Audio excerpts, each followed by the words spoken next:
رسول اکرم صلی الله علیه و آله وسلم فرمایي وایي دوې کلمې دي چې پر ژبه باندې ډېرې اسانه دي او الله تعالی جل جلاله ته ډېرې زیاتې محبوبې دي او په ورځ د محشر پر ترازو باندې ډېرې زیاتې درنې دي. هغه کلمې دا دي: سبحان الله وبحمده سبحان الله العظیم.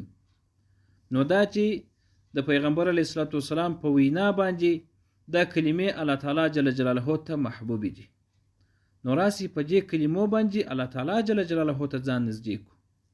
ځکه پیغمبر صلی الله علیه و آله وسلم فرمایي وایي که چیرې د یو چا ګناهونه د دریاب د زک په شان باندې ډیر وي، ته یې پله دریاب ته فکر وکړه، بیا یې زک ته فکر وکړه.